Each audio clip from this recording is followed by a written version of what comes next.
Oh, il y en a qui l'emporte. Sébastien Ernaud, la victoire des petits.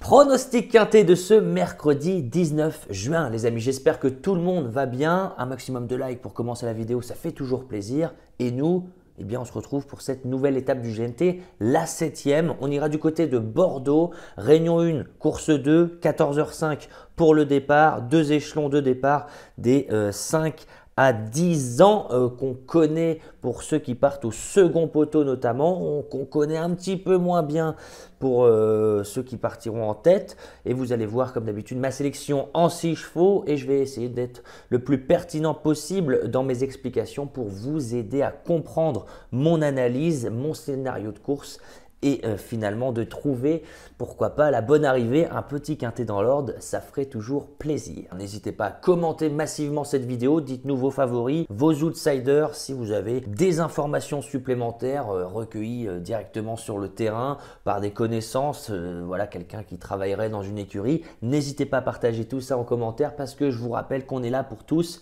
s'entraider. Et mon favori pour ce quintet, hein, ça sera très certainement le favori, ou au moins l'un des favoris, mais vu le style de ces deux récents succès acquis dans des GNT, ce numéro 13, Y de Ceylan, me semble tout à fait apte à poursuivre sur sa lancée, à encore une fois s'imposer, même si, attention, il y a quelques paramètres ici qui vont changer, alors je vous explique tout ça. Ce numéro 13 Y de Ceylan reste en effet sur 2 succès acquis avec énormément d'autorité. Par 2 fois, il a eu le parcours idéal, le parcours qu'il voulait. Il partait en tête, il partait vite, il se faisait relayer par un cheval de train qui l'emmenait loin. Il n'avait plus qu'à déboîter pour aller s'offrir un franc succès et ceci par 2 fois. La première, c'était Gold Star qui l'avait emmené très loin et en dernier lieu, eh bien, c'était ce Eddie Gemma qui l'avait emmené très très loin également avec un rythme très soutenu. Alors aujourd'hui,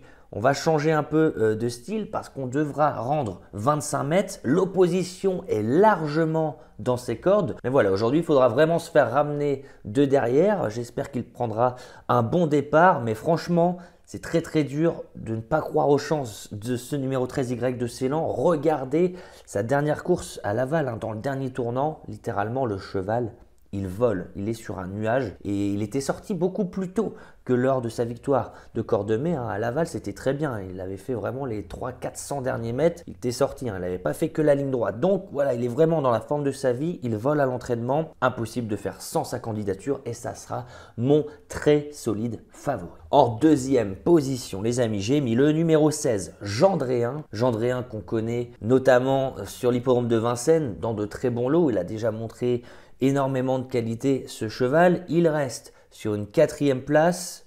Attention, le lot était très très bon, il rendait 25 mètres à Gold Star, Eddie Darling, Horatius Della, que des chevaux de train et voilà, il n'avait vraiment pas démérité. Ce jour-là, il s'était fait ramener, pas sur un plateau, mais bien ramené par Hinault du Lupin, hein, ce fameux cheval qui était resté invaincu longtemps en 2024 avant d'être battu notamment par Ibiki de Well. D'après Alexandre Abrivard qui sera au sulky, eh bien Gendréen revient très très bien. Il bénéficie ici d'un engagement magnifique. Certes, il y a les jeunes, des plus jeunes que lui, mais franchement au premier poteau, toute l'opposition est dans ses cordes et au second poteau, il est de loin le plus riche.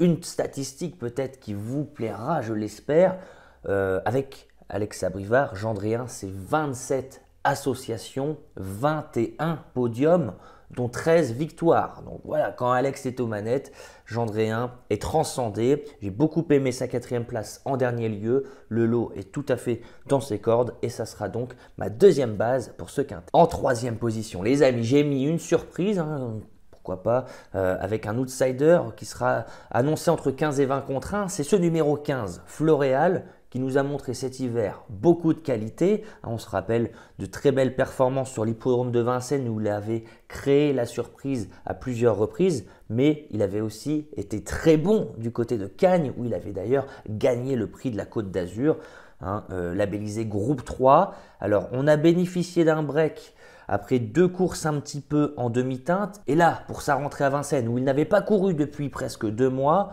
eh bien, il trottait tout de même sur le pied d'une 13, ce qui en fait l'un de ses meilleurs chronos sur l'hippodrome de Vincennes sur longue distance.